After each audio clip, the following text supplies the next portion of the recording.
Pernah nggak sih kamu merasa dihantui sama satu keputusan di masa lalu? Cuma karena satu, salah pilih. Rasanya seluruh jalan hidupmu jadi berantakan. Terus, di dalam diam kamu bertanya-tanya, apa ini emang udah takdir dari Tuhan ya? Hidupku yang kayak gini, apa ini beneran rancangannya? Kamu nengok ke belakang, ke persimpangan jalan itu dan mikir, coba aja dulu aku pilih jalan yang lain.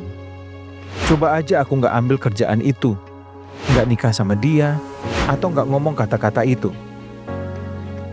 Penyesalan itu rasanya berat banget, kayak hukuman seumur hidup.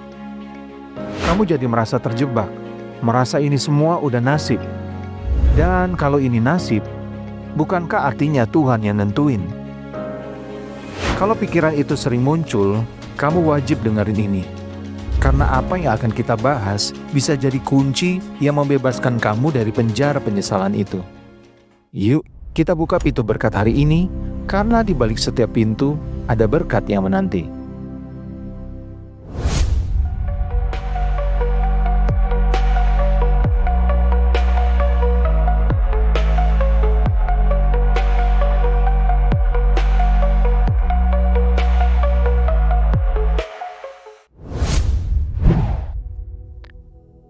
Sobat pintu berkat yang terkasih, meyakini setiap kesalahan kita itu adalah takdir Tuhan, itu bahaya banget. Ini bukan cuma keliru dari sisi teologi, tapi juga bisa bikin kita lumpuh secara rohani. Kenapa bahaya? Pertama, pikiran ini bikin kita jadi nggak mau tanggung jawab. Waktu kita percaya semuanya sudah digariskan, kita berhenti introspeksi diri dan mulai nunjuk jari keluar, bahkan ke atas, kepada Tuhan. Ya, aku gagal, tapi mungkin ini takdirku. Aku tahu ini salah, tapi Tuhan pasti punya alasan. Tanpa sadar, kita menjadikan Tuhan kambing hitam atas pilihan-pilihan buruk kita sendiri. Kita kasih setir hidup kita ke sebuah konsep bernama nasib, dan kita cuma jadi penumpang pasif. Kedua, ini mematikan harapan. Kalau semua sudah ditetapkan dan gak bisa diubah, buat apa lagi berjuang? Buat apa bertobat dan berusaha jadi lebih baik? Fatalisme, keyakinan bahwa takdir itu mutlak, menciptakan kepasrahan yang negatif. Ini bukan pasrah karena iman sama kebaikan Tuhan, tapi pasrah karena putus asa sama keadaan. Ini bisa bikin kita berhenti berharap, berhenti berjuang, dan akhirnya berhenti bertumbuh. Kita jadi orang yang stagnan, dipenjara oleh keyakinan kalau masa depan kita cuma pengulangan dari kesalahan masa lalu. Dan yang paling menyedihkan, pikiran ini merusak gambaran kita tentang Tuhan. Tuhan yang penuh kasih, yang katanya merancang damai sejahtera dan bukan kecelakaan, tiba-tiba kelihatan seperti dalang kejam yang sengaja merancang kegagalan kita. Kita jadi ragu sama kebaikannya, curiga sama rencananya, dan menjaga jarak darinya. Hubungan yang seharusnya intim dan penuh percaya malah jadi penuh takut dan salah paham. Tapi, apa benar itu yang Alkitab ajarkan? Apa kita ini cuma boneka di panggung drama Tuhan yang skenarionya sudah jadi? Yuk, kita lihat jawaban Alkitab yang sesungguhnya. Sobat pintu berkat, jika kita memperhatikan keseluruhan narasi Alkitab, maka jawaban singkatnya begini. Kebebasan memilih adalah salah satu anugerah yang Tuhan kasih ke manusia. Dari awal penciptaan, Tuhan nggak pernah menciptakan robot yang diprogram untuk taat. Dia menciptakan kita menurut gambar dan rupanya, yang artinya kita punya kapasitas untuk membuat pilihan moral. Yuk, kita lihat poin pertama dari apa yang Alkitab ajarkan. Kebebasan memilih itu anugerah sekaligus tanggung jawab. Alkitab jelas banget soal ini. Salah satu ayat paling kuat ada di kitab Ulangan. Waktu Musa ngomong ke bangsa Israel sebelum mereka masuk ke tanah perjanjian. Coba deh dengerin baik-baik firman Tuhan di Ulangan 30 ayat 19. Aku memanggil langit dan bumi menjadi saksi terhadap kamu pada hari ini. Kepadamu kuperhadapkan kehidupan dan kematian, berkat dan kutuk. Pilihlah kehidupan supaya engkau hidup, baik engkau maupun keturunanmu.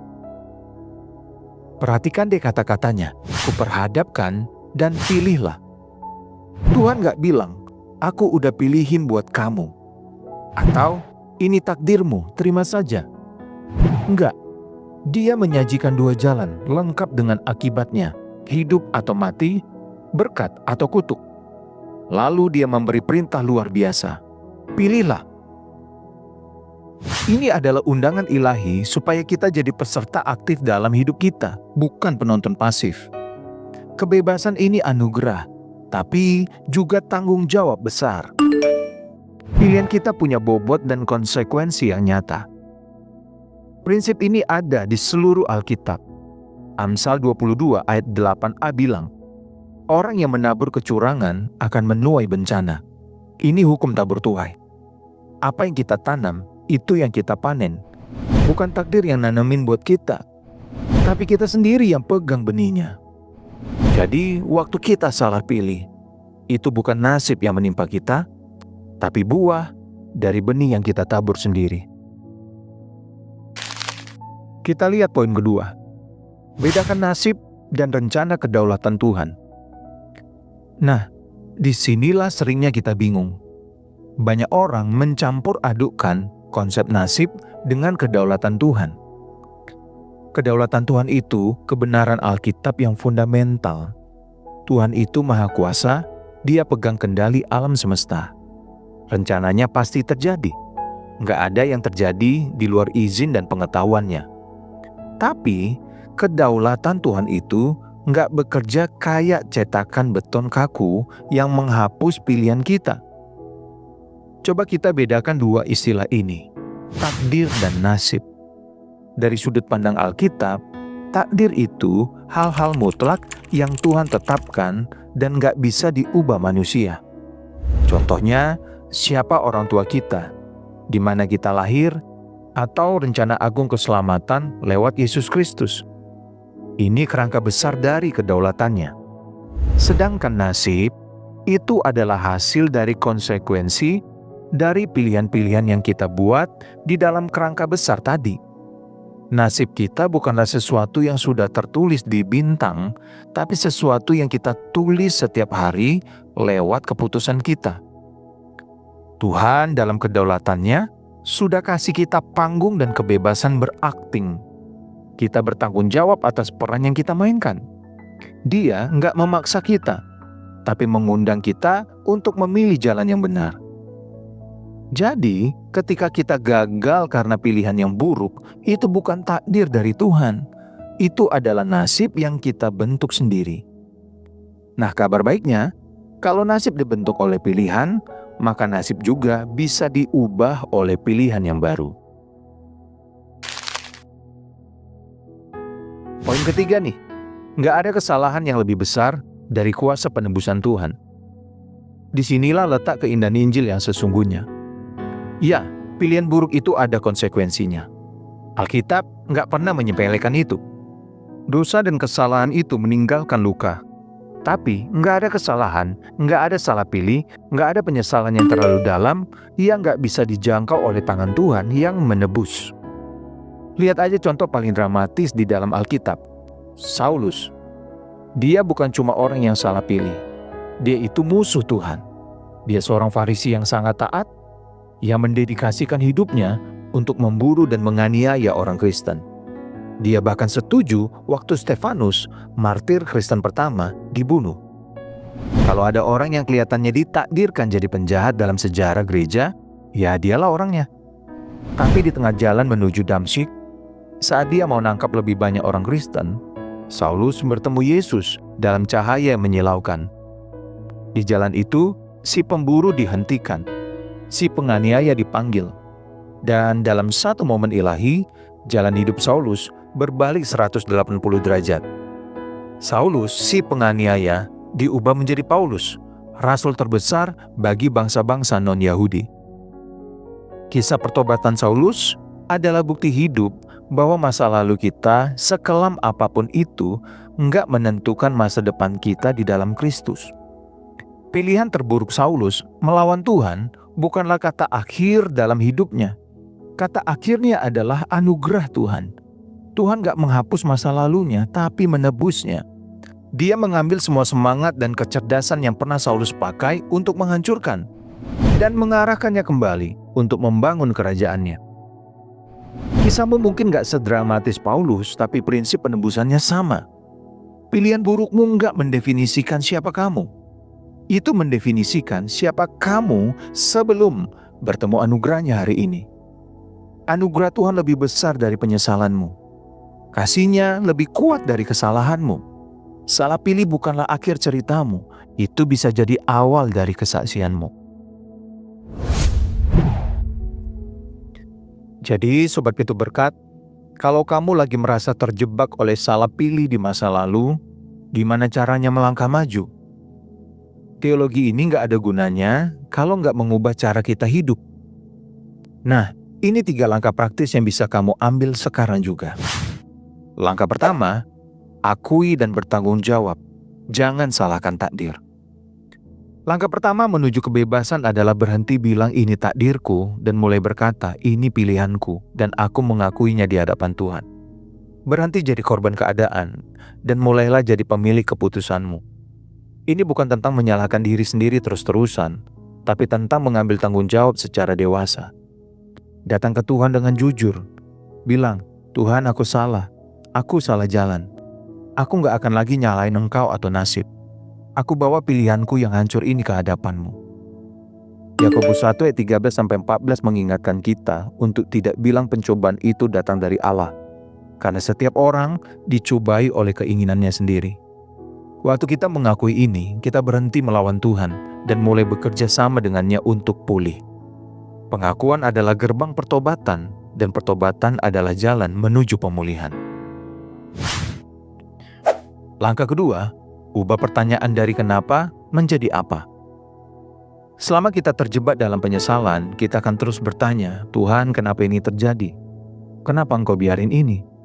Pertanyaan ini cuma bikin kita berputar-putar di lingkaran putus asa dan gak akan bawa kita kemana-mana. Hari ini, coba diambil keputusan untuk mengubah pertanyaanmu.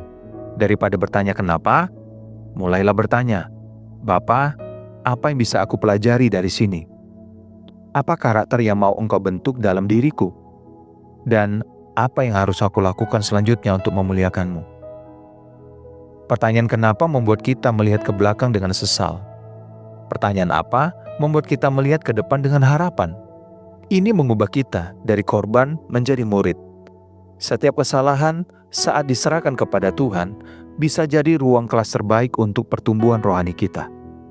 Mungkin Tuhan sedang mengajar kita kerendahan hati, kebergantungan padanya, atau empati pada orang lain. Jangan sia-siakan pelajarannya dengan terus terpaku pada rasa sakitnya.